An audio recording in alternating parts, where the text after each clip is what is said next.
श्री राम जय राम जय जय राम। श्री राम जय राम जय जय राम। श्री राम जय राम जय जय राम। श्री राम जय राम जय जय राम। श्री राम जय राम जय जय राम। श्री राम जय राम जय जय राम। श्री राम जय राम जय जय राम। श्री राम जय राम जय जय राम। श्री राम जय राम जय जय राम। श्री राम जय राम जय जय राम। श्री राम जय राम जय जय राम। श्री राम जय राम जय जय राम। श्री राम जय राम जय जय राम। श्री राम जय राम जय जय राम। श्री राम जय राम जय जय राम। श्री राम जय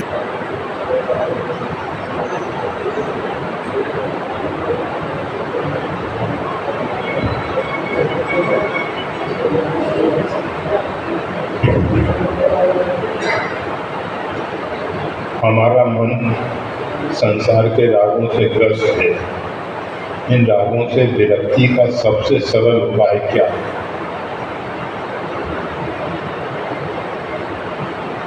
महर्षि पतंजलि योग दर्शन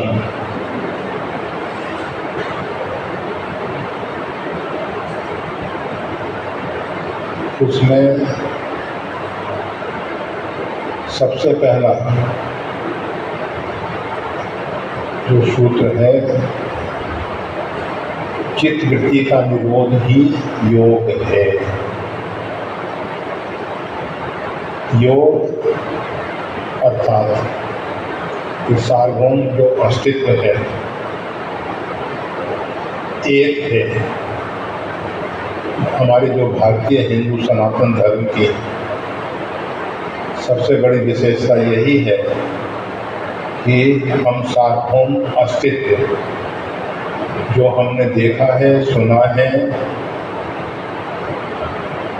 अथवा जिसके विषय में हमको अन्य साधनों से जानकारी मिली है, तो संपूर्ण जो अस्तित्व है उसके अतिरिक्त भी जो कुछ है, ब्रह्मात् किंचिन न विद्यते, परमात्मा के अतिरिक्त किंचित मात्र दूसरी सत्ता नहीं है। परमात्मा ही परमात्मा परिपूर्ण है। मन जो है कोई वस्तु नहीं है। मन कोई ऐसा स्थान नहीं है जैसे ये कमरा है, रागों से भरा है। राग चित्त की वृत्ति है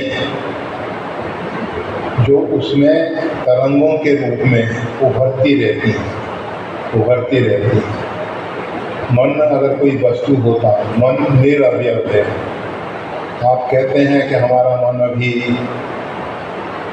अमेरिका चला गया, जापान चला गया, चीन चला गया, भारत के अन्य अन्य भागों में चला जाता है। मन अगर कोई वस्तु होता तो वो चला जाता।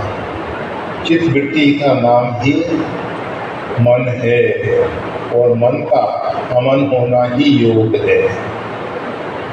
चित्तस्य वृत्ति निरोध, चित्त की वृत्ति का निरोध ही योग है।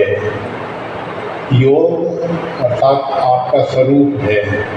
आप जो हो सच्चित आनंदमय, अखंड आनंद स्वरूप हो। आप में ये जो बाहर के विचार आ रहे हैं, ये विजातीय हैं, ये सजातीय नहीं है। मन जब शांत होता है, कबीर साहब तो यहाँ तक कहते हैं, मन जब निर्मल हुआ तो उसके पीछे भगवान दौड़ते हैं, जैसे भक्तों के पीछे भगवान दौड़ते हैं। वो भगवान के पीछे नहीं दौड़ता है। अगर चित्त निर्मल हो जाए अर्थात शांत हो जाए, वृत्तियों का निरोध हो जाए, जब तक हमारा मन है तब तक हम परमात्मा से दूर हैं। परमात्मा सब जगह परिपूर्ण है, परंतु हमारा जो मन है उन जो नाना प्रकार की वृत्तियों से, उसमें दो प्रकार की वृत्ति हैं, क्लेश अक्लेश, राग द्वेष घृणा उपेक्षा क्षमा दया मैत्री, ये सब चित्त की वृत्तियाँ हैं। ये जो नींद आती है हमको, वो भी चित्त की वृत्ति है। चित्त की वृत्ति हमको कर्मों में लगाती है। योगः कर्मसु कौशलम, कुशलता पूर्वक कर्म करना ही योग बन जाता है। चित्त की वृत्ति का सब खेल है।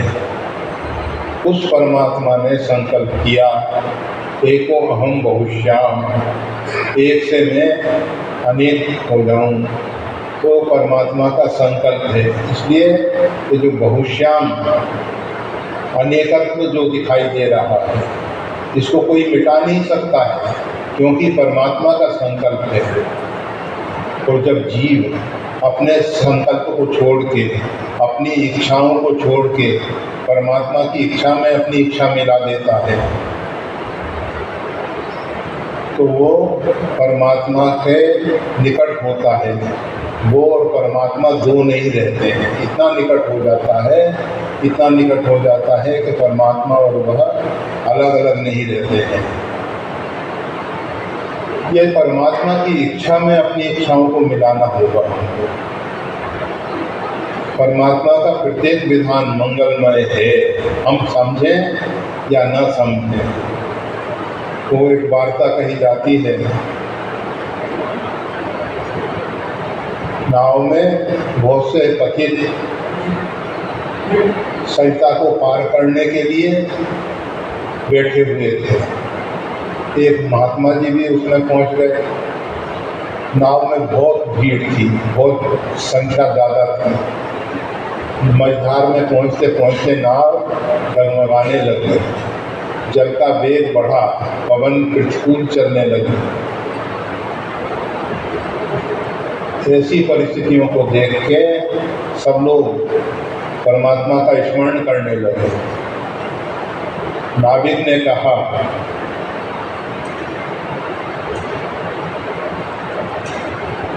परमात्मा का स्मरण करो, परमात्मा से प्रार्थना करो, दुख में सुमरन सब करो।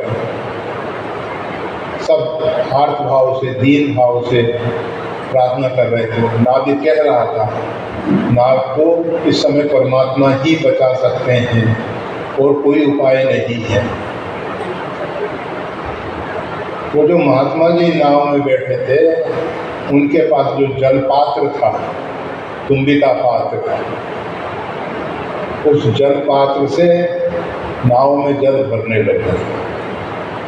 सब लोग भयभीत हुए कि नाव में वजन पहले ही जा रहा था, उस पर ये बाबा जो है और पानी भर रहा है और वजन बढ़ा रहा है। नाव नहीं भी डूबती होगी तो डूब जाएगी। परंतु धर्मभीरू लोग, कुछ बोलता नहीं है कोई, जानते हैं कि अगर बाबा ने कह दिया कि डूब जा तो शब्द निकलने मात्र से नाव डूब जाएगी। कोई कुछ नहीं बोल रहा। परमात्मा की लीला, नाव जो है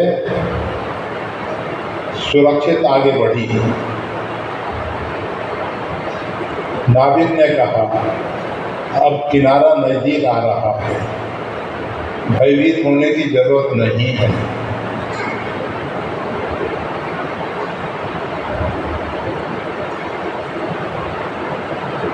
अब महात्मा जी नाव से जल निकालने लगे।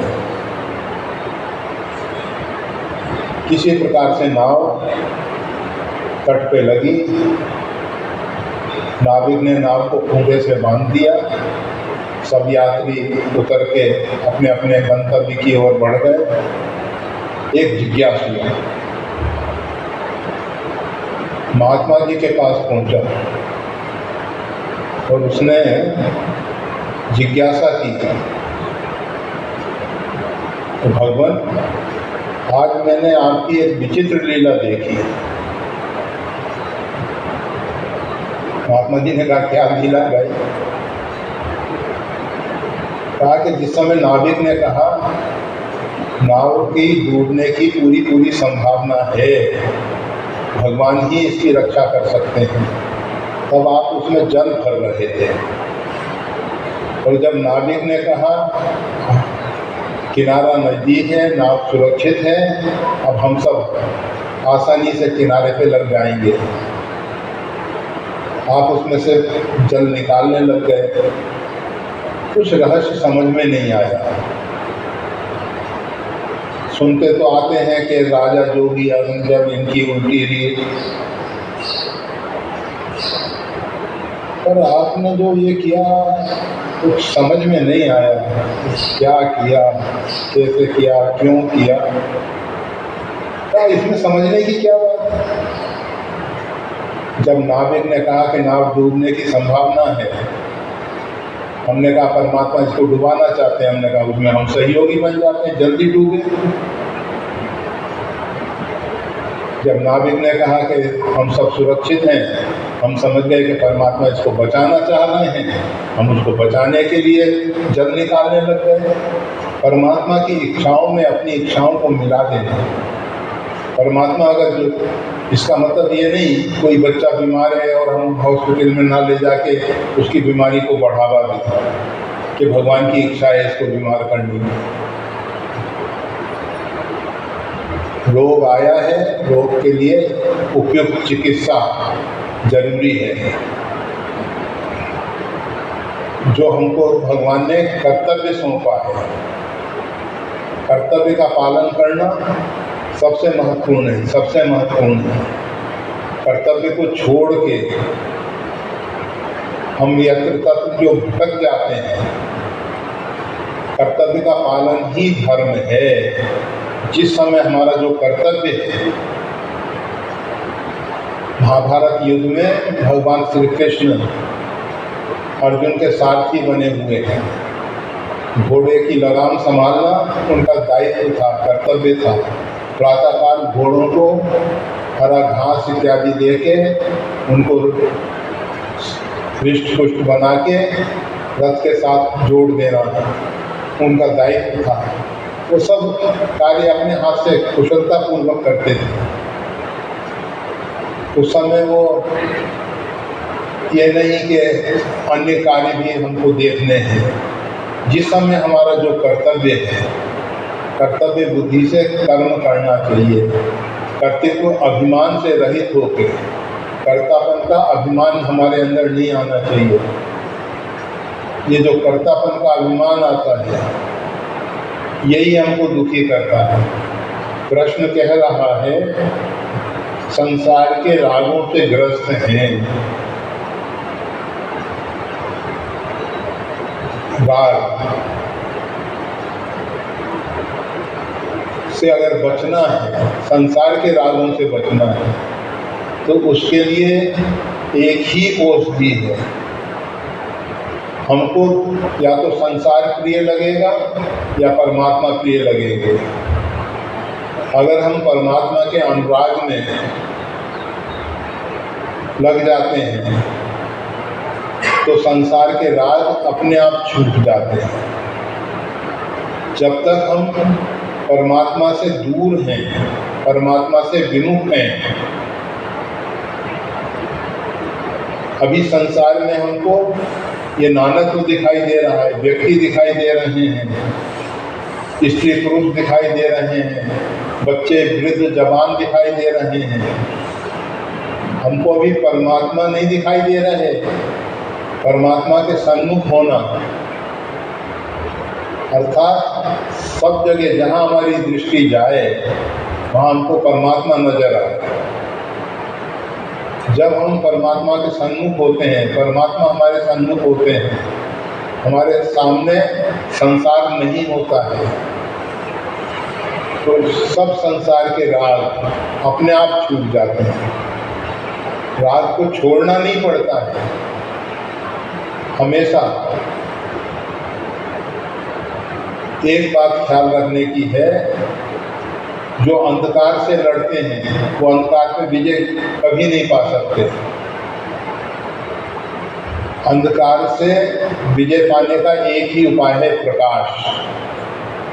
इसी प्रकार से रागों को दूर करने के लिए जितने भी अन्य साधन हैं वो सब निरर्थक हैं, सब निरर्थक हैं। जितना हम रागों से दूर होने की कोशिश करेंगे, पता नहीं किस किस प्रकार से अन्य रागों में हम बनते चले जाएंगे। इसलिए परमात्मा के अनुराग में, परमात्मा के प्रेम में हम पड़ जाते हैं। जब व्यक्ति परमात्मा से प्रेम करता है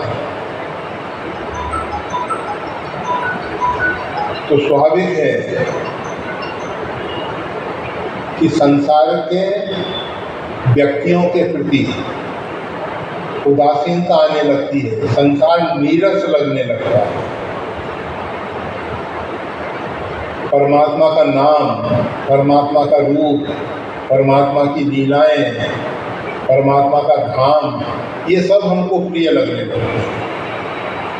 हमारा मन करता है कि बस सदा सदा के लिए परमात्मा के धाम में रह जाए, सदा सदा हम परमात्मा का नाम चिंतन करते रहें, सुमरन करते रहें, हम सदा भगवान का चरित्र सुनते रहें। जिनके श्रवण समुद्र समाना, कथा तुम्हारी सुबह शरण आना, भरई निरंतर हुई न पूरे। जिन्होंने अपने कानों को समुद्र बना लिया है, भगवान के चरित्र रूपी जो गंगा है, नदियां हैं, सरिताएं हैं, वो निरंतर भर रही हैं, परंतु तृप्ति नहीं हो। जितना हम भगवान का चरित्र सुनते हैं उतना ही उसके प्रति रुचि बढ़ती जाती है, आकर्षण बढ़ता जाता है। परमात्मा को पाने का मन करने लगता है, और फिर एक दिन वो स्थिति आती है कि परमात्मा के बिना हम नहीं रह सकते। और जब प्रेम की परिणति होती है तब परमात्मा हमारे बिना नहीं रहते। ये प्रेम की परिणति है, जब परमात्मा हमारे बिना ना रह सके, उस स्थिति तक हमको पहुंचना है।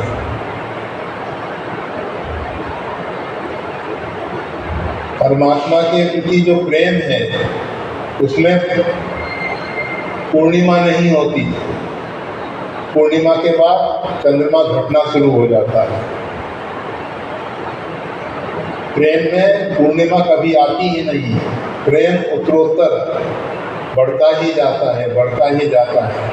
उसमें ह्रास का प्रश्न ही नहीं है, वो घटता नहीं है।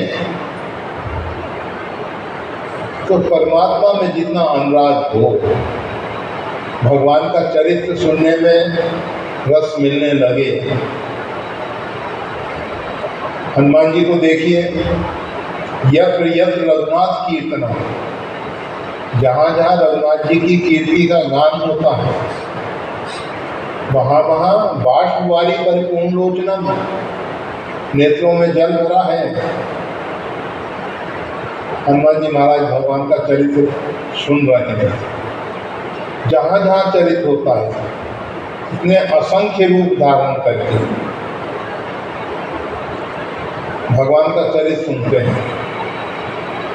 असंख्य रूपों में भगवान का नाम सुमरन करते हैं। और इतना सब होने पर भी लगता है कि तापर में रघुवीर दुहाई, जानो नीकज भजन उपाई। मैं भजन साधन तो कुछ जानता ही नहीं, भजन कहते किसको हैं ये भी नहीं मालूम है।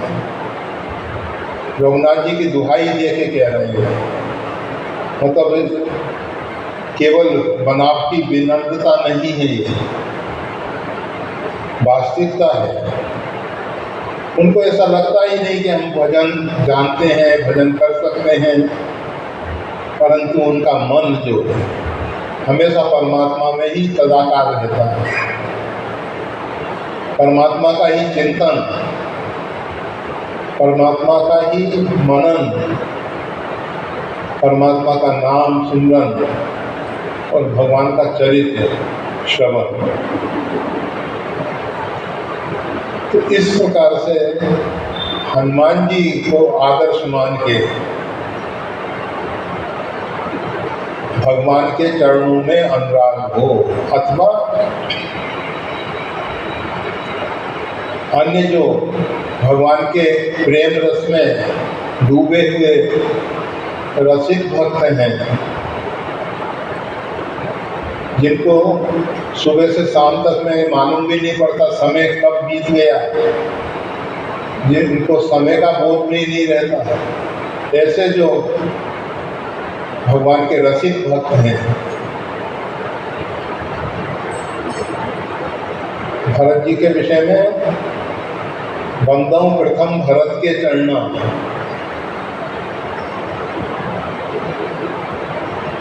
राम चरण पंकज मन जासु, लुप्त मधु तजई न पासु। राम चरण पंकज मन जासु, भगवान के चरण कमल में उनका मन भौरा बना हुआ है, कभी साथ छोड़ता ही नहीं भौरा। उसको दिन रात का मालूम नहीं होता, कब कमल खिला कब कमल बंद हो गया।